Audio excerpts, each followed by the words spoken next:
உங்களை பொறுத்த வரைக்கும் ஃபஸ்ட்டே சொல்கிறேன், உங்களுக்கு தொழில் ரீதியாக எதிர்பாலினத்தவர்கள் உங்களுக்கு உதவி செய்வார்கள். நீங்கள் வேலை விஷயமா எந்த வேலை செஞ்சாலும் சரி, வேலைக்கு போனாலும் சரி, சொந்தமாக தொழில் பண்ணாலும் சரி, வியாபாரம் பண்ணாலும் சரி, உத்தியோகம் பண்ணாலும் சரி, உங்கள் கூட பிறந்தவங்களாகட்டும் இல்லை வெளியாளாகட்டும் உங்களுக்கு ஆப்போசிட் ஜெண்டர் உங்களுக்கு சப்போர்ட்டிவாக இருக்கும். மகர ராசியை பொறுத்த வரைக்கும் அவங்களுக்கு சிரித்து பேசுவதற்கு வாய்ப்பை ஏற்படுத்திக்கிறது நல்லது. அப்படி இல்லை அப்படின்னா அவங்களுக்கு இந்த மகர ராசியில் பிறந்த பல பேர்த்துக்கு பார்வையில் இருக்கணும். அப்படி இல்லை அப்படின்னா சுக்கிரனுடைய தொடர்போடு இருக்கணும். அப்படி இருந்தால் கடன் பிரச்சனை இருக்காது. அதே சமயம் இந்த மகர ராசியில் பிறந்த உத்தியோகஸ்தர்கள் எந்த மாதிரி உத்தியோகத்துக்கு போனால் எங்களுக்கு நல்லது நடக்கும் அப்படின்னா, இந்த மகர ராசியில் பிறந்தவங்களுக்கு உண்டான வழிபாட்டு தெய்வம் எந்த தெய்வத்தை வழிபட்டால் நல்லது நடக்கும் அப்படின்னு பார்த்தீங்கன்னா,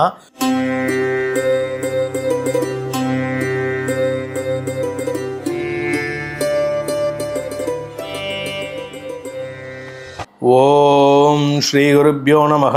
ஹரி ஓம். ஜெய் புவனேஸ்வரி. ஜோதிடரியம் நேயர்கள் அனைவருக்கும் உங்கள் வேத ஜோதிடர் பிரகாஷ் நரசிம்மனின் அன்பான வணக்கங்கள். ஒவ்வொரு ராசிக்கு ஒரு பலாபலன் அப்படின்னு பொதுவாக எல்லாரும் சொல்கிறோம். 12 ராசின்னு சொல்லிட்டு இருக்கோம்.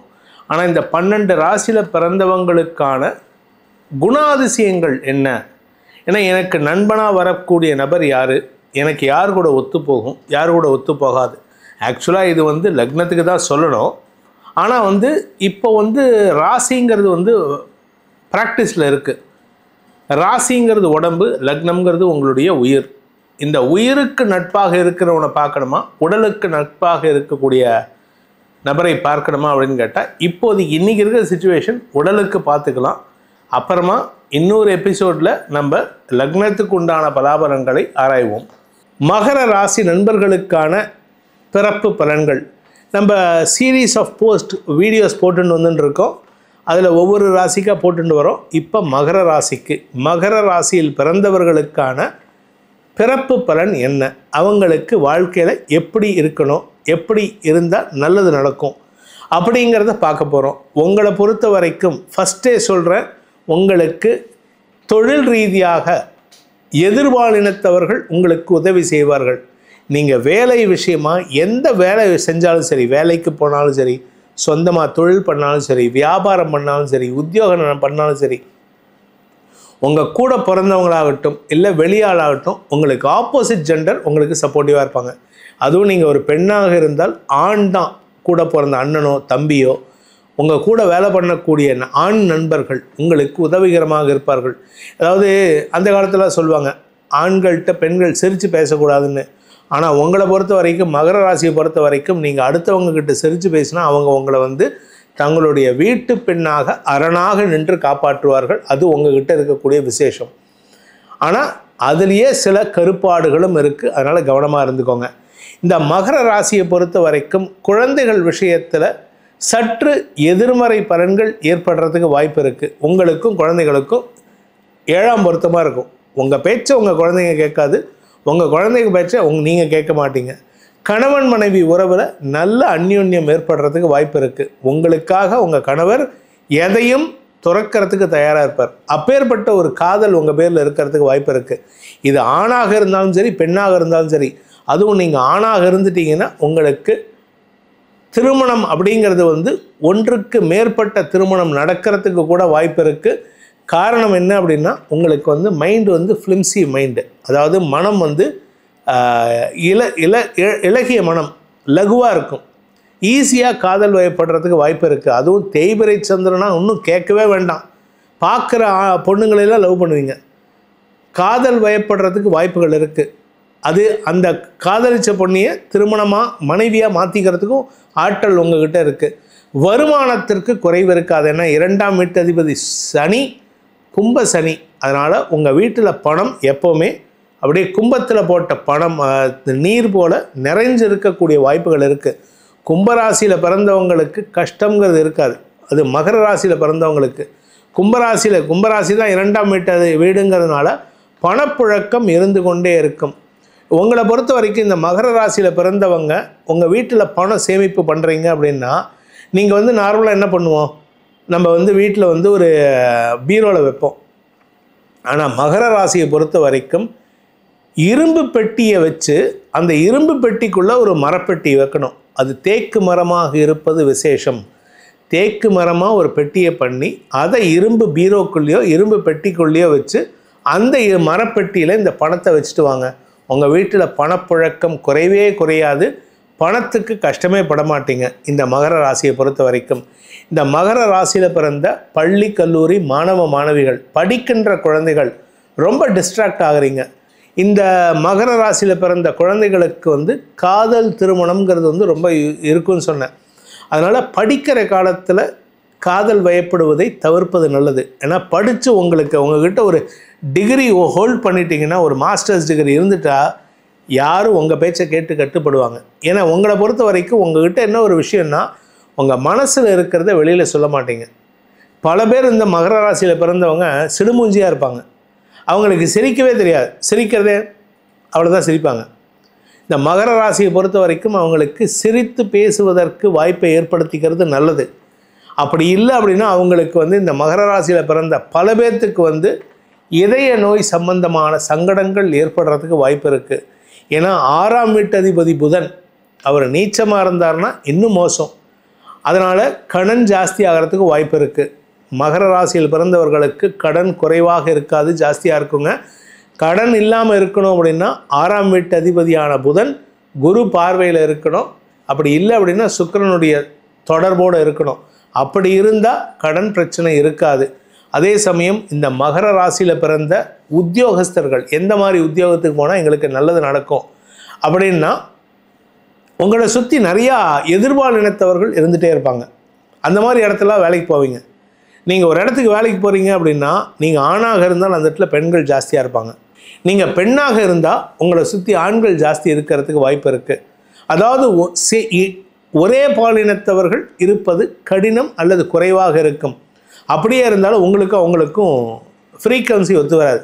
நீ சொல்லி நான் என்ன கேட்குறது, எனக்கு அவர் தெரியும், நான் பாஸ்கிட்ட பேசிக்கிறேன். இப்படி எடுத்தறிஞ்சு பேசக்கூடிய ஆற்றல் இந்த மகர ராசிக்கு உண்டு. மகர ராசியை பொறுத்த வரைக்கும் வார்த்தையில் கவனம் செலுத்த வேண்டும். ஏன் அப்படின்னா 2ஆம் வீட்டு அதிபதி சனி. இந்த விருச்சிக ராசிக்கு எப்படி 2ஆம் வீட்டு அதிபதி குருங்கிறதுனால குத்தல் பேச்சு இருக்குமோ, சனியை பொறுத்த வரைக்கும் வெட்டு 1 துண்டு 2 போடா பட்டுன்னு சொல்லிடுவீங்க. அடுத்தவங்களுக்கு மரியாதை கொடுக்கணும்னு என்ன இருக்காது.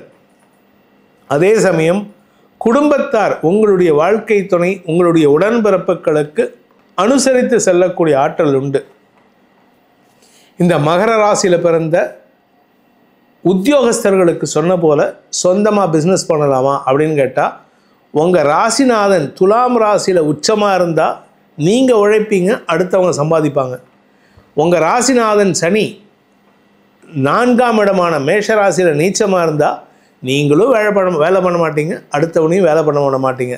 ஸோ உங்களை பொறுத்த வரைக்கும் அடிமை தொழில் சிறப்பு, சுய தொழிலை தவிர்ப்பது புத்திசாலித்தனம்.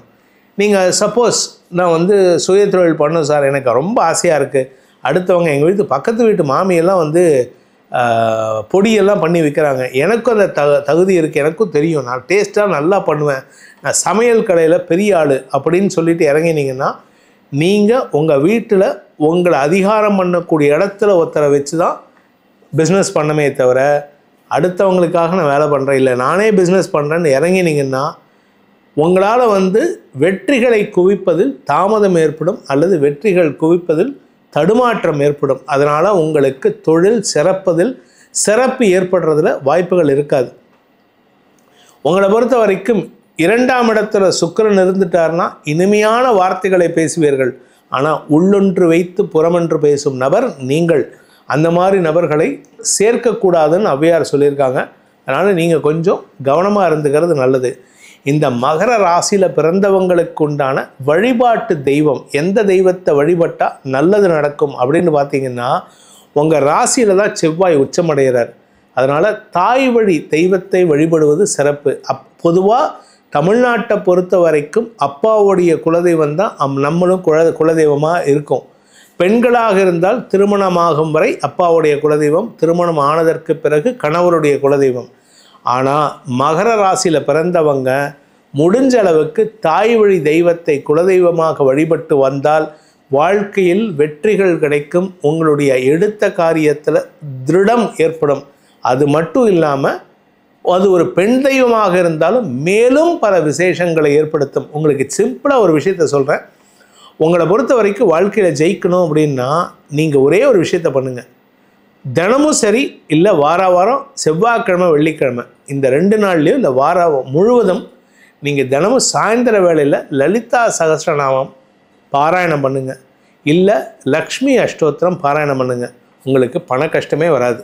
இப்போ நம்ம உங்கள் ராசிக்கான பிறப்பு பலன்களை சொல்லியிருக்கோம். உங்களுடைய தனிப்பட்ட ஜாதகம், ஏன்னா லக்னம்னு ஒன்று இருக்குது, ராசின்னு ஒன்று இருக்குது. இப்போ ராசிக்கு தான் சொல்லியிருக்கோம். லக்னத்தினுடைய பவர் தான் ஜாஸ்தி, லக்னத்தினுடைய கேரக்டர் தான் ஜாஸ்தி தூக்கலாக தெரியும். அதனால் உங்களுடைய தனிப்பட்ட ஜாதகத்துக்கு உண்டான பலாபலன்கள் அடுத்த 2 வருஷம், நான் 2 வருஷத்துக்கு தான் பலன் சொல்லுவேன், 2027 டிசம்பர் வரைக்கும் தான். அதுக்கப்புறம் திருப்பி பலன் கேட்டுக்கோங்க. இந்த 2 வருஷத்துக்கு உங்களுக்கு பலன்கள் எப்படி இருக்குது, பணப்புழக்கம் இருக்குமா, ஆரோக்கியத்தில் முன்னேற்றம் ஏற்படுமா, இல்லை எதிரிகள் தொல்லை இருக்குமா, அவமானப்படுவீர்களா, பண இழப்புகள் ஏற்படுமா, இதெல்லாம் தெரியணும் அப்படின்ட்டு ஆசைப்படுறவங்க கீழே கொடுக்கப்பட்டுள்ள கைபேசி எண்கள், என்னுடைய மொபைல் எண்கள் 2 கொடுத்துருக்கேன். ஒன்று direct appointment for people in Chennai, நேரில் சென்னையில் என்னை சந்திப்பதற்கு டைரக்ட் அப்பாயின்மெண்ட். இல்லை வாட்ஸ்அப்பில் கேட்கணும், ஃபாரின்லேருந்து கேட்குறேன், இல்லை தமிழ்நாட்டிலேருந்து கேட்குறேன், இந்தியாவிலேருந்து கேட்குறேன் அப்படின்னு கேட்குறவங்களுக்கு வாட்ஸ்அப் நம்பர் கொடுத்துருக்கோம். வாட்ஸ்அப் மூலமாக தொடர்பு கொண்டு பேசலாம். இதற்கு கட்டணம் உண்டு. நிறைய பேர் ஃப்ரீயாக சொன்னீங்கன்னு சொல்கிறாங்க. எதுவுமே ஃப்ரீயாக கொடுத்தா உங்களுக்கு மரியாதை கிடையாது, எனக்கும் மரியாதை கிடையாது. கட்டணம் உண்டு. இதன் மூலமாக உங்கள் வாழ்க்கையில் எல்லா விதமான தடங்கல்களும் விலகி சந்தோஷம் அதிகரிக்க வேண்டும் எனும் அடியேனின் பிரார்த்தனையை சமர்ப்பித்து உங்கள் அனைவருக்கும் நல்வாழ்த்துக்களை தெரிவித்துக் கொண்டு உங்களிடமிருந்து விடைபெறுவது உங்கள் வேத ஜோதிடர் பிரகாஷ் நரசிம்மனின் அன்பான வணக்கங்களுடன். நன்றி, வணக்கம்.